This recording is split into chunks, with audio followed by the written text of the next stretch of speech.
Aloe vera গাছের পাতা শুকিয়ে যায়, গাছের পাতা হলুদ হয়ে যায়, মোটা তাজা হয় না, জেলযুক্ত হয় না, গাছগুলো সতেজ হয়ে ওঠে না। আবার অনেকেই বলেন চারাও দেয় না। এই সমস্যাগুলো অনেকেই ফেস করে থাকেন। তবে আজকে আমি যে গাছটি আপনাদের দেখাচ্ছি হয়তোবা অনেকেরই এমন হয়ে থাকে। যাদের গাছের অবস্থা এমন হয়ে গেছে তারা অবশ্যই আজকের এই ভিডিওটি শেষ পর্যন্ত দেখবেন। গাছের অবস্থা কেন এমন হয় সব কিছু বিষয়ে আজকে আমি ডিটেলস বলে দিব। অ্যালোভেরা গাছ মোটামুটি এখন আমাদের সবার বাসায় আছে। এখন এই গাছটি চেনা পরিচিত মুখ হয়ে উঠেছে। অ্যালোভেরা গাছ আমরা লাগিয়ে থাকি শুধুমাত্র পাতার জন্য, আর এই পাতার ভিতরে যে জেল আছে সেই জেলের দরকার হয় আমাদের। আমরা কিন্তু গাছটি ফুল ফলের জন্য কখনোই লাগাই না। তবে এই পাতায় যদি জেল না থাকে, মোটা তাজা না হয়, তাহলে গাছটা রেখে লাভটাই বা কি। আসসালামু আলাইকুম, welcome back to my channel tips and tricks with Nasrin. কেমন আছেন সবাই? আশা করি যে যেখানে আছেন ভালো আছেন, সুস্থ আছেন। এই গাছটা আমি একটি প্লাস্টিকের ব্যাগের মধ্যে রেখে দিয়েছিলাম, কিন্তু এটা বাইরেই ছিল। এত নরম হয়ে গেছে, হাত দিয়ে টানলেই ছিঁড়ে যাচ্ছে। তো এই কারণে আমি আরেকটি ব্যাগ উপরে দিয়ে দিয়েছি, যাতে মাটিগুলো পড়ে না যায়। দেখতে পাচ্ছেন পাতাগুলো শুকিয়ে শুকিয়ে একদম কেমন হয়ে গেছে। যারা আমার চ্যানেল ফলো করেন, আমার চ্যানেলে কিন্তু সবগুলো গাছ মাশাআল্লাহ আমি বলবো অনেক সতেজ এবং অনেক ফ্রেশ।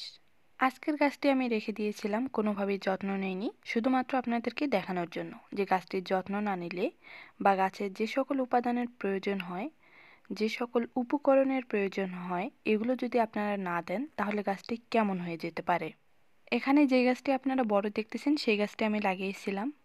তো লাগানোর পরে এখান থেকে 5 থেকে 6টির মতো চারা প্রথমে দিয়েছে। দেওয়ার পর আর কিন্তু এখন আর কোনো প্রকারের জায়গা নেই যে নতুন নতুন চারাগুলো বের হবে। তারপরেও মধ্যখানে আরেকটি চারা বের হয়ে গেছে, বাকিগুলো বের হতে পারতেছে না।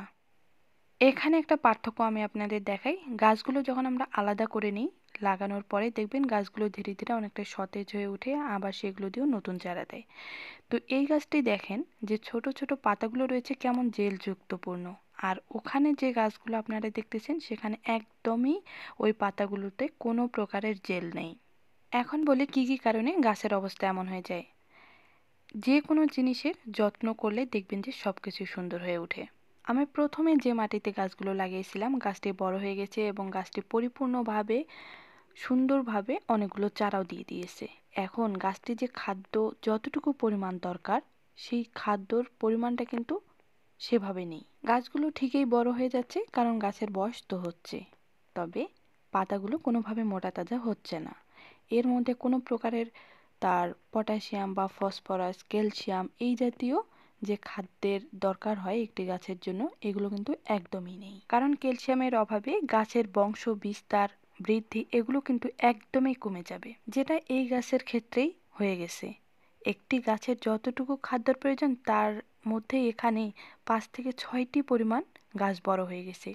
তাহলে কতটুকু খাদ্য তার এখানে আছে। প্রথমে আমি বলবো আপনারা যদি পারেন, আপনাদের যদি অনেক জায়গা থাকে বা লাগানোর মতো, তাহলে গাছগুলোকে সেপারেট করে নিয়ে নেবেন। আমার মোটামুটি মাশাআল্লাহ অনেক গাছ রয়েছে, এত গাছ কোথায় রাখবো, এর জন্য অনেক সময় একখানেই রেখে দিয়ে দেই। তো যদি আপনারা গাছগুলো সেপারেট করে নেন তাহলে বেশি বেটার হয়, যে গাছগুলো ধীরে ধীরে প্রশস্ত হয়ে ওঠে এবং গাছগুলো মোটা তাজা হয়, আর পাতাগুলো বিশেষ করে জেলযুক্ত বেশি হয়। আমার প্রত্যেকটি ভিডিওতে কিভাবে চারা লাগাতে হয় আমি খুব সুন্দরভাবে দেখিয়ে দেই, এবং যারা নতুন আছেন তারাও দেখে নিতে পারেন। অবশ্যই গাছটি যখন লাগাবেন গাছের গোড়ার দিকে এভাবে নিচের যে পাতাগুলো রয়েছে বয়স্ক পাতাগুলো, এগুলো অবশ্যই আপনারা খুলে ফেলে দিবেন। আর কিভাবে ফেলে দিবেন আমি যেভাবে দেখালাম সেভাবে। আর যদি এভাবে না দেন দেখবেন যে চারা বের হতে অনেক সময় লেগে যায়। এরপর আসি মাটির ক্ষেত্রে। অ্যালোভেরা গাছের জন্য উপযুক্ত মাটি তৈরি করাটা ভীষণ দরকার। প্রথমে মাটিগুলোকে ঝুরঝুরে করে নিতে হবে, এরপর মাটির সাথে অবশ্যই বালি মিশিয়ে নিতে হবে, আর সাথে যে কোনো ধরনের জৈব সার অথবা কম্পোস্ট সার মিশিয়ে নিলেই হবে। এরপর আমি দিয়ে দিচ্ছি ডিমের খোসা। ডিমের খোসায় রয়েছে প্রচুর পরিমাণে ক্যালসিয়াম, যাতে গাছটির গ্রোথ, বৃদ্ধি বা বংশবিস্তার এগুলো খুব দ্রুত হয়ে ওঠে। এরপর আমি দিয়ে দিচ্ছি শুকনো কলার খোসা। কলার খোসা ভীষণ দরকার অ্যালোভেরা গাছের জন্য, কারণ এতে প্রচুর পরিমাণে পটাশিয়াম এবং ফসফরাস থাকে। এরপর মাটির সাথে মিশিয়ে নিব। যদি আপনাদের জায়গার অভাব হয়ে যায়, যে লাগানোর মতো তেমন নাই, তখন করবেন যে ওই গাছে যে মাটিগুলো আছে সেগুলো সবগুলো ঝরিয়ে ফেলে দিয়ে এই মাটিগুলো দিয়ে নতুন করে ওই গাছগুলো বসিয়ে দিবেন।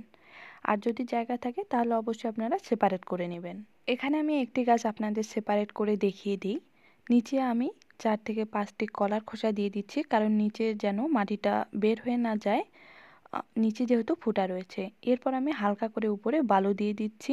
বালু দেওয়ার কারণ হচ্ছে যেন পানি নিষ্কাশনের ব্যবস্থাটা খুব ভালো করে থাকে, কারণ অ্যালোভেরা গাছ কখনোই পানি সহ্য করতে পারে না। যদি আপনি বাইরে রাখেন, হঠাৎ পানি হলো বা বর্ষাকালে এরকম সমস্যা থাকলে কিন্তু এই সমস্যাটা হয়ে যায় বেশি, গাছ পচে যায় বেশি। এরপর যে চারাটি লাগানোর জন্য ঠিক করে নিয়েছিলাম সেই চারাটি আমি লাগিয়ে দিচ্ছি।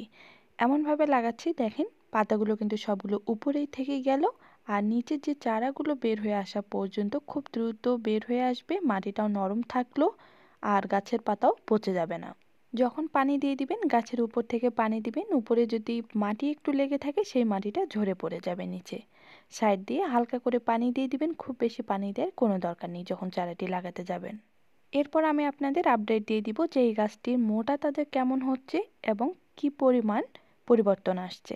এরপর যে ছোট ছোট চারাগুলো আমার হাত থেকে উঠে এসেছে সেগুলোকে আমি আলাদা করে পানির মধ্যে রেখে দিলাম। চারাগুলো যেহেতু শুকিয়ে এসেছে, যখন সতেজ হয়ে উঠবে 3 থেকে 4 দিন পর আমি মাটি আলাদা করে লাগিয়ে দিব। আর গাছের যে পাতাগুলো শুকিয়ে এসেছে সেই আগাগুলো অবশ্যই কেটে ফেলে দিবেন।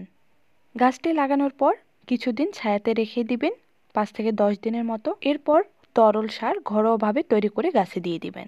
এতে গাছের সকল সমস্যা দূর হয়ে যাবে।